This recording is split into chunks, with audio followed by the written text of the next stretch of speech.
Finally tonight, Julie Andrews. She's one of those legendary entertainers everyone seems to know. Next year, Andrews will receive her latest accolade, the American Film Institute's Lifetime Achievement Award.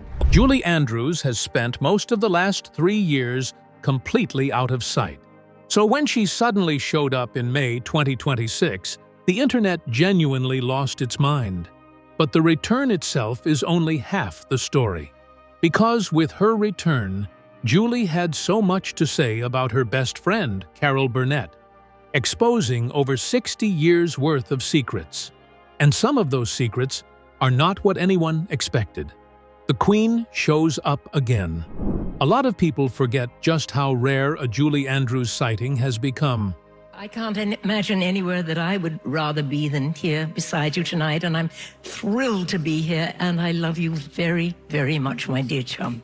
This is a woman who once sold out Broadway, won an Oscar on her very first film, and had a voice so extraordinary that music teachers used to use recordings of her as a teaching tool. These days, she mostly stays out of the public eye. So when a pre-recorded video message from her played at the opening ceremony of the 7th Annual World Parkinson's Congress in Phoenix, Arizona, the crowd absolutely lost it. People in the audience cheered so loudly. In fact, videos of the moment spread all over social media within hours. And honestly, when you watch the clip, you'd understand why. In the video, she looked pretty great. She was sitting by a window with a garden behind her, wearing a gray sweatshirt layered over a white turtleneck with gold earrings and a long gold necklace.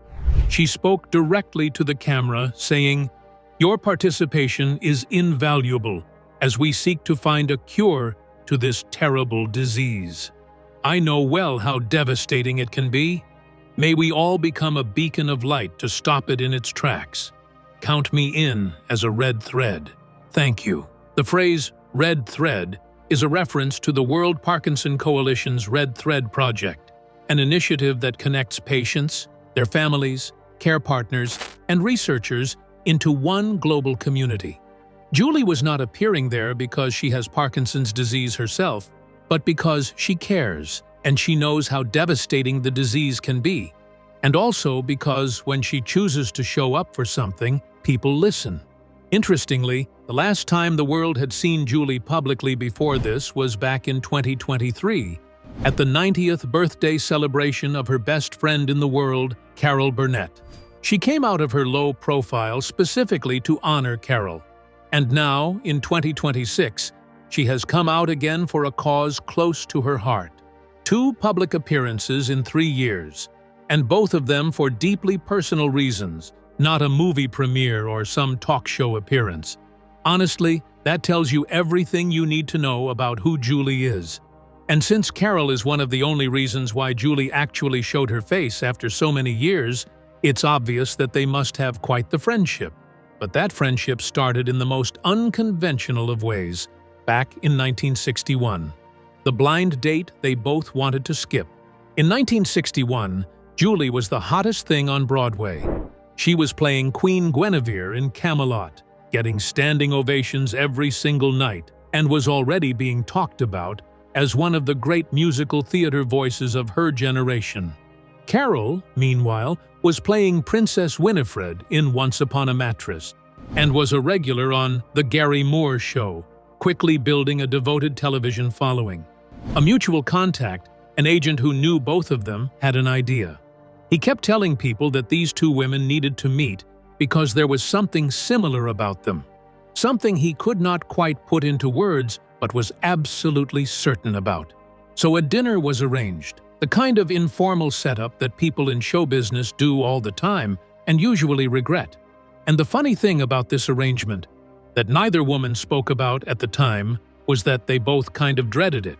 Carol later said that when someone pushes you into a meeting like that, the first thing you would want to do is to run the other way. Julie, too, admitted she felt exactly the same way. 2 busy, successful women, each at the top of their game, being told they simply had to meet a stranger over Chinese food. Well, neither of them was thrilled about it, but they went. And something happened almost immediately. Carol described it later, saying, It took Julie and me a good 5 minutes of sizing each other up before the dam burst. Then we started talking, telling stories, laughing like crazy, and not letting the men get a word in edgewise. As I remember it, we wound up closing the place. Julie put it a different way, saying, "It was like we knew each other from the get-go." The men at that table barely got a word in all night. By the time the restaurant closed, the two women who had dreaded the whole evening had found something in each other that neither of them had been looking for. And that is how a 60-year friendship started. The question is, what exactly did they recognize in each other? Because on the surface, Julie and Carol could not look more different. Julie was British, classically trained, composed, and associated with grace and refinement. Carol, on the other hand, was American, self-taught, loud and loose, and brilliantly physical, known for making audiences howl. And yet, something underneath all of that was almost identical. The answer to what that something was is a lot sadder than most people expect. Two women who survived their childhoods. If you only know Julie from her movies, you know a woman of warmth, poise, and seemingly endless sweetness. You know Maria from The Sound of Music, dancing on a mountaintop. You know Mary Poppins, practically perfect in every way. What the movies do not tell you is that the woman behind those roles grew up in war-torn England, with parents who divorced when she was young, a mother who struggled with alcoholism, and a stepfather who, by Julie's own account in her memoirs, became increasingly volatile and abusive as his drinking got worse. She was born in 1935 in Walton-on-Thames, Surrey. Some of her earliest childhood memories are of air raid sirens during the London Blitz, sheltering underground while bombs dropped above.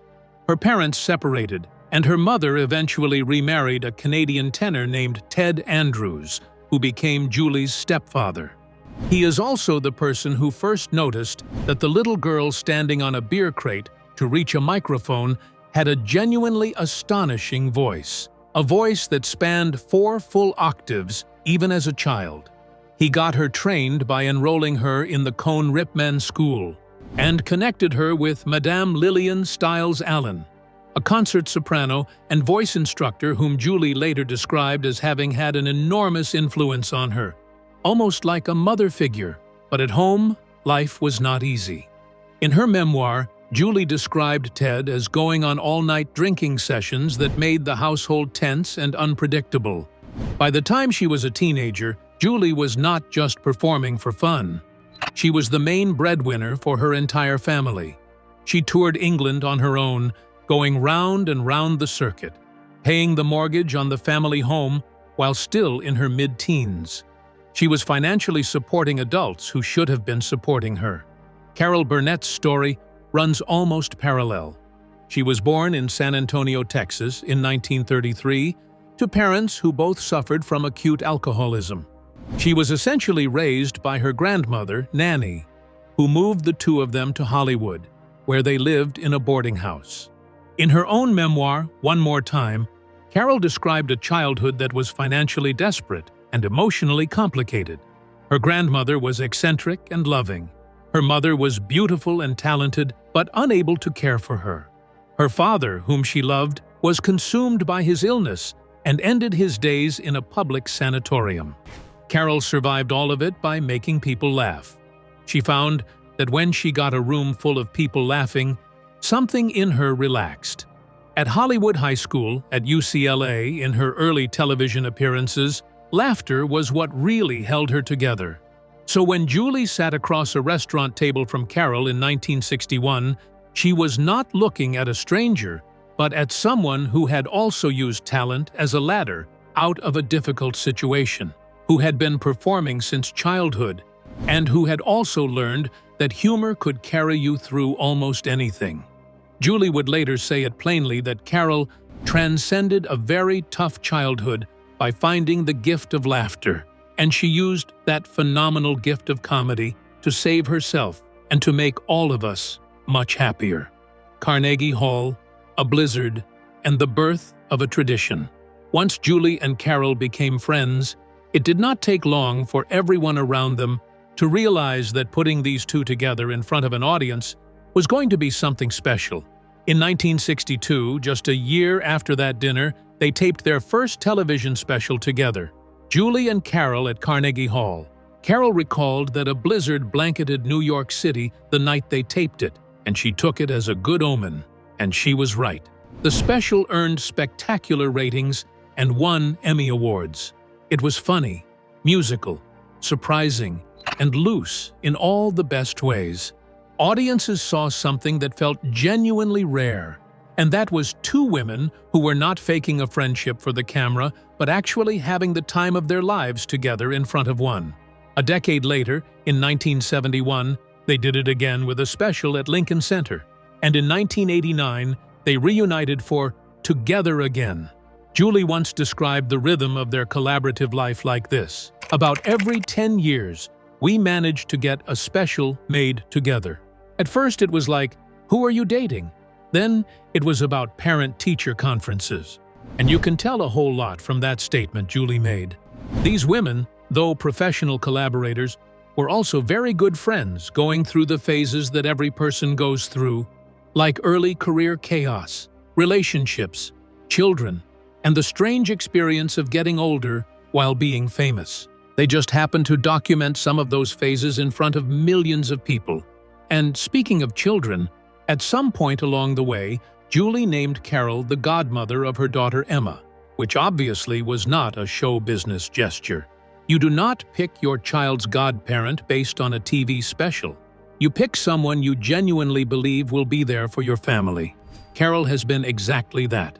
But for all their warmth and specials and their shared history, there is a side of this friendship that neither woman's public image quite prepares you for.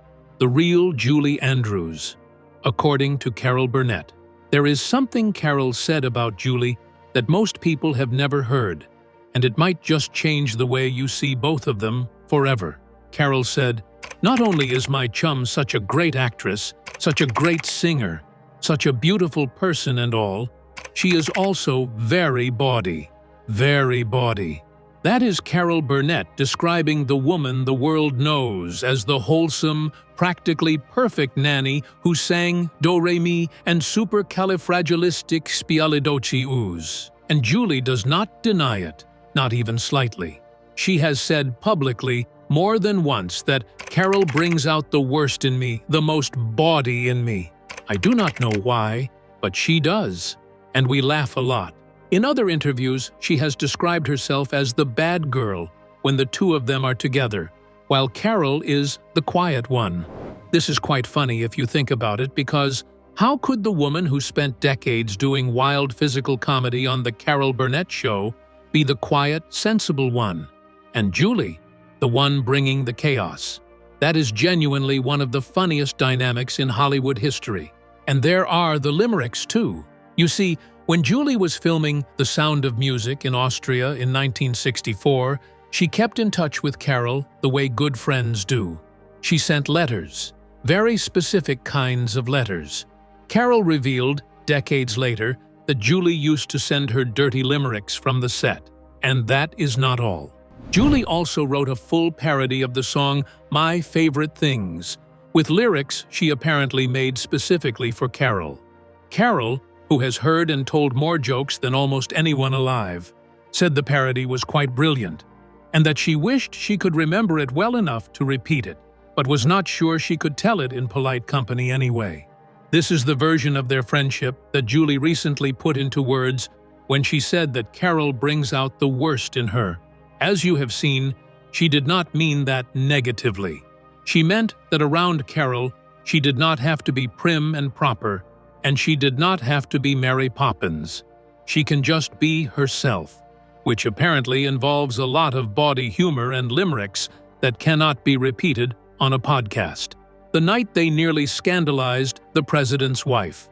This story comes from Julie herself. She told it on The Kelly Clarkson Show while promoting her memoir, and she also wrote about it in the book. It took place in the 60s, during Lyndon Johnson's inauguration, which means the story is set against one of the most significant political moments in American history. And somehow, It still ended with Carol crouching behind a sofa, laughing so hard she was crying.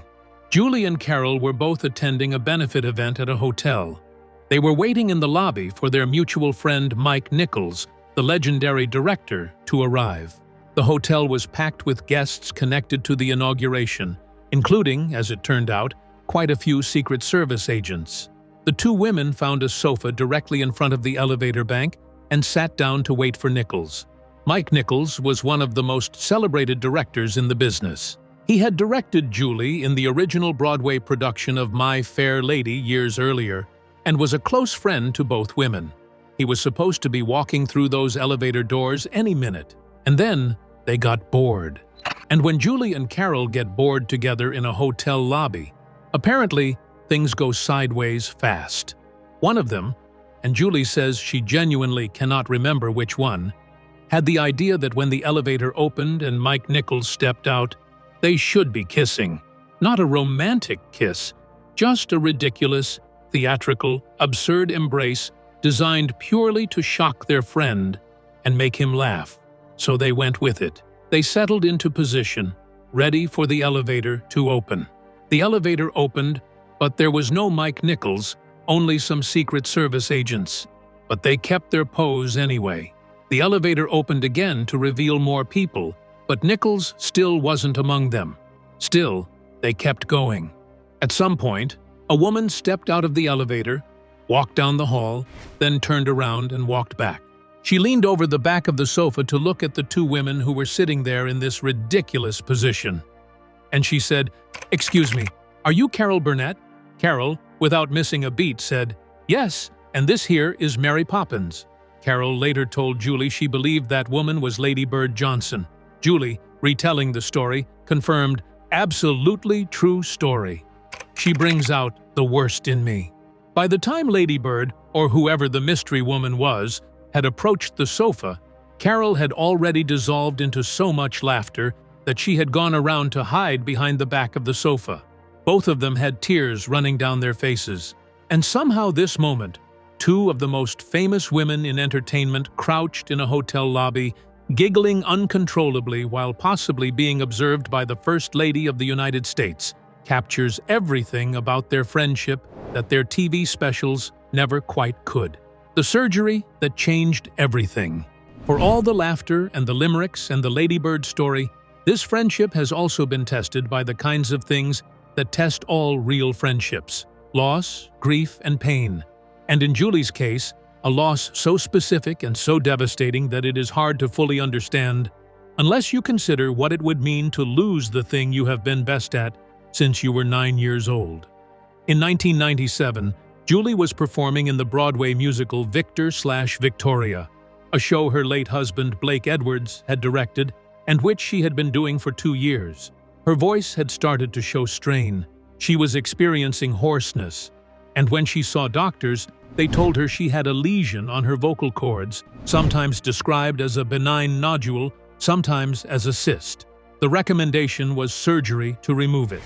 The doctors told her it was a safe, routine procedure and that she would be back on stage in weeks. She had the operation at Mount Sinai Hospital in New York in June 1997, and when she woke up, her singing voice was sadly gone. The surgery had caused permanent scarring to her vocal cords. The scar tissue stiffened them and changed the way they vibrated, which is how the voice produces sound. Her 4-octave range, the one that had carried her through war-era vaudeville shows, through Carnegie Hall, Mary Poppins, The Sound of Music, and Victor/Victoria, was simply no longer there. She later said that she may not have had nodules at all. What she actually had may have been a kind of muscular striation, a strain-related condition that the surgery made permanently worse rather than healing. Julie spoke about it honestly in an interview with AARP, the magazine, in 2019. "When I woke up from an operation to remove a cyst on my vocal cord, my singing voice was gone. I went into a depression. It felt like I'd lost my identity." Her late husband, Blake Edwards, was not just a bystander in this story. Blake was the absolute love of her life. She met him in 1969 outside the therapist's office they both happened to go to when they caught each other's eye driving in opposite directions, and he rolled down his window to ask if she was heading where he had just come from. They were married for 41 years. He was funny in the way that catches you off guard and fiercely protective of Julie. He directed Victor/Victoria because he believed in her, full stop. So when she came out of that surgery and the voice was gone, it was Blake standing outside telling the press he did not think she would ever sing again. He called it an absolute tragedy, and he meant every word. Unfortunately, he died from pneumonia in 2010, and Julie has said that even now, years later, the loss hits her out of nowhere sometimes, and it's a love she would carry with her for the rest of her life. In December 1999, Julie filed a malpractice lawsuit against the doctors and the hospital, stating that she had not been warned about the risks involved. Her statement read, "Singing has been a cherished gift, and my inability to sing has been a devastating blow." The case settled in September 2000 for an undisclosed amount, and she attempted further surgeries after that, none of which worked. And yet, she did not disappear from the spotlight. Instead, she redirected her efforts. She began writing children's books with her daughter, Emma Walton Hamilton. She took on acting roles that did not require singing, including Queen Clarice in The Princess Diaries in 2001 and its sequel in 2004, and the fairy godmother in the Shrek films. She narrated, produced, and wrote, and she found, as she always had, a way through. And throughout all of it, Carol was there. Lady Whistledown is an Emmy winner, and she does not apologize. While Julie has stayed largely out of sight for years, she has not been sitting still. If you have watched any season of the Netflix series Bridgerton, you have heard her voice. She is Lady Whistledown, the anonymous gossip columnist whose narration runs through every episode. The show premiered in 2020 and became one of the most watched series in Netflix history almost immediately. From the very first episode, Julie's voice was part of what made it work. And yet, she kept getting Emmy nominations for her performance, but never winning any. She was nominated in 2021, 2022, and 2023. And each time she lost. In September 2025, at the Creative Arts Emmy Awards, she finally won. The award was for Outstanding Character Voiceover Performance, specifically for her work in the Season 3 finale of Bridgerton, titled Into the Light, in which Lady Whistledown's true identity is finally revealed. She did not attend the ceremony, and presenter Craig Robinson accepted the award on her behalf. Shonda Rhimes celebrated the win on social media, calling Julie iconic, and writing that she was grateful Julie had brought her magic to the show. Julie recorded the role entirely alone, far from the production. She had said publicly that she had never met a single one of her Bridgerton co-stars in person, and she watched the show the same way the rest of us did. When Nicola Coughlan, who played Penelope, found out Julie was the voice behind Lady Whistledown, she cried. At 89, Julie took home her third career Emmy. The first one had come in 1958 for a television production of Cinderella, back when she was still a young woman with the world ahead of her. Now, here she was, 67 years later, having won again, and not a single note of singing involved. Another production that Julie has been a part of that has constantly been a subject for the public is The Princess Diaries 3. Julie played Queen Clarice Rinaldi in the original 2001 film and its 2004 sequel, and those two movies introduced her to an entirely new generation of fans who had grown up after The Sound of Music.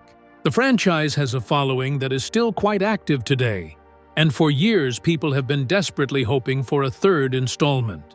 Anne Hathaway has confirmed the film is actively being developed, and as of April 2026, she said the team is constantly working on it. Julie has been honest about where she stands. In 2022, she told Access Hollywood she thought it was probably not going to be possible, though in an earlier interview she said she would do it if the story worked out right. Her participation is still unconfirmed, and nobody is holding their breath. But nobody has fully let it go either. The last time we saw her, she was there for Carol. Before the World Parkinson's Congress video in May 2026, the last time Julie had stepped into the public eye in any real way was for a very specific reason.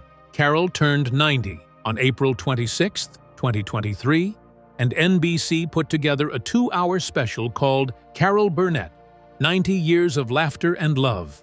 Celebrities lined up to pay tribute, and Julie was there. She appeared in the special and spoke about Carol with the kind of warmth that people spend lifetimes trying to find in a friendship. She told people at the time that, "From day one, we both seem to know and understand where each one of us is coming from. Although we come from different countries, we recognized in each other things that were of mutual understanding." She also said something that gets quoted everywhere, but deserves to be heard in full context. "It isn't that we speak every day, to be truthful, but it's the kind of friendship that, the minute you meet up again, is exactly as it was. To know you've got a friend that's special and loyal, and you don't need to be on, you don't need to be doing anything other than be yourself, it's a pleasure." And then, around February 2026, Carol sat down for Amy Poehler's podcast Good Hang with Amy Poehler and talked about the friendship again. She described Julie as her chum and said that they love each other, just like sisters. At 90, she still has something to say. When Julie sat down in that white armchair in the spring of 2026 and recorded her message for the World Parkinson's Congress, she was not doing it for publicity. After all, she has more than enough of that already. She was doing it because she said she knows how devastating the disease can be, and because some things are more important than staying comfortable and private. What is remarkable about Julie at 90 is not that she is still working. Sure, plenty of people work into old age, but what is remarkable is that she has reinvented herself more completely than almost any entertainer of her generation. She lost the voice that made her famous and found a new way to be heard. She stepped back from the spotlight and then chose, very deliberately, when to step back in. Her work with her daughter Emma on children's books has been a source of real joy. In an interview with People published in October 2025, she said the two of them had such a ball writing and that the collaboration had brought them very close together. She has described her family as a blessing, and she says it like someone who genuinely means it. And through all of it, Carol has been somewhere in the picture. Carol turned 92 in April 2025, and Julie turned 90 in October 2025. Between them, they have lived 182 years, won more awards than most institutions, and survived difficult childhoods, devastating losses, and the particular madness of being famous in Hollywood for 6 decades. And they are still calling each other chum. So after everything Julie has talked about, across memoirs, interviews, birthday tributes, and podcasts, what does it add up to? Well, it adds up to the fact that Carol is the person who made Julie feel free enough to be messy, bawdy, silly, and completely herself. And Julie is the person who showed up every single time, no matter how long the gap between visits. Now, after everything Julie has said about Carol, which one of them do you think is actually the more unhinged friend? Leave your answers in the comments below. Don't forget to like the video and subscribe to the channel. Thank you for watching, and if you enjoyed this video, please click on the next one on your screen.